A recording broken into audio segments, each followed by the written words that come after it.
All right, thank you so much, Elias. How can we take better care of ourselves and our elderly family members through a crisis? Well, we're joined by family caregiving expert Stephanie Erickson. You have some tips for us. Thank you for being here this morning. My pleasure, Tina.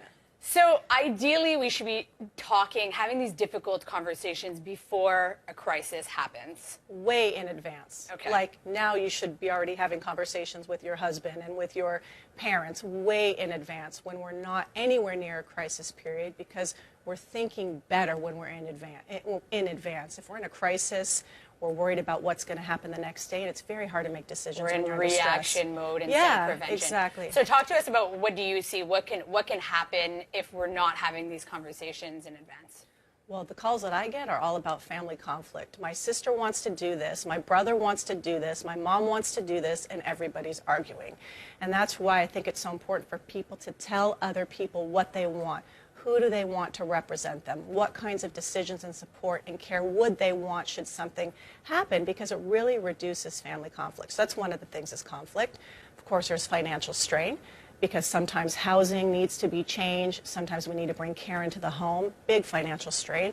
And of course, work stress, because if something happens in your family, like, what are your policies here? How much time can you take to leave? Will your job still be here when you get back? And for hourly workers especially, they can really just lose their jobs. There's a lot of stress at work as well. So these are difficult conversations to have. What do you suggest for people at home who are like, I don't know where to start? It is really hard to start. Not every family is like mine. My family is super open. I was telling your producer that my grandma has already had us label items around her house, so when she passes, we all know what we want. So like, we really talk about stuff. Sometimes too much, actually. No, but I feel like that's good, too, because it helps you prepare. It is. And then you don't feel bad when things happen. But I think one of the best ways to introduce topics is to use something very benign to the family, disconnected from you. So, for example, on breakfast television this morning, I saw this segment. It's totally unrelated to you as a person. It's just something you saw. You can also use situations like a story on the news, something that happened to your neighbor, maybe a movie that you saw. And even if you're not specifically saying, how would you want us to help you in this situation, Mom? You might just be saying, can you believe what happened to Ellen? What do you think? And then you kind of, with her response, have an idea of what maybe the kind of help and support she would want. That's a good advice. Yeah. And I guess you should be doing this as a family, calling a family meeting? Yeah, especially if there's a crisis situation. The first step is always a family meeting. And I would suggest that people start with a short-term plan.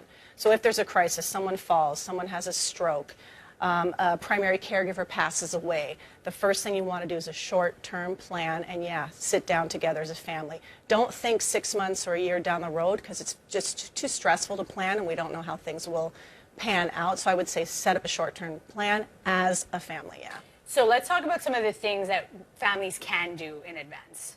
Well, you want to certainly get your legal papers in order. Everybody should be seeing a notary, and lawyers do these too, but mostly it's notaries, and you want to set up a mandate of protection, which outlines what it is that you want, and it names your representative. You could also put a living will portion in place. I would want this kind of care, and you can even, if you go to a really skilled notary, put in some clauses about family conflict. Really? And, you could put anything you want in there, so you can really outline what it is you want, and it's really important. And of course, a will as well. Okay, so if someone is at home right now and maybe they're facing a difficult situation, a crisis mode, what kind of advice would you have to them? What resources are out there for them? Well, you can always, of course, contact the CLSC and speak with a social worker who can, give you some guidance and stuff. Any professional is good to consult with. You might want to go see an attorney or a notary to ask what are your options in terms of your legal rights, responsibilities, etc. Maybe you want to meet with a financial advisor so you can figure out where the money is going to come from. But most important really is to sit down as a family and decide roles, who has time to do this, who has time to do this, and really divide and conquer if you can. And what if you're dealing with, parents or grandparents that are having a hard time giving away some of that control, because we want to be, we all want to be in control of our lives, right? Yeah, no one wants to do that. I think you can kind of appeal to them as a daughter. So I might say, Mom, my career is really important to me. I have young kids I'm taking care of. And it's going to be really stressful for me if I don't understand what it is you want. I know you love me. I know you respect my career. You want me to be present for my children. You need to help me by explaining to me what it is you want.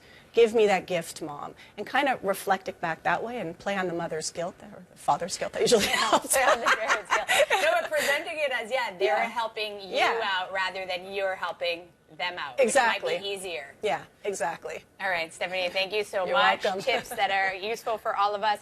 Stay with us. We have a look at weather, sports, and traffic coming up next.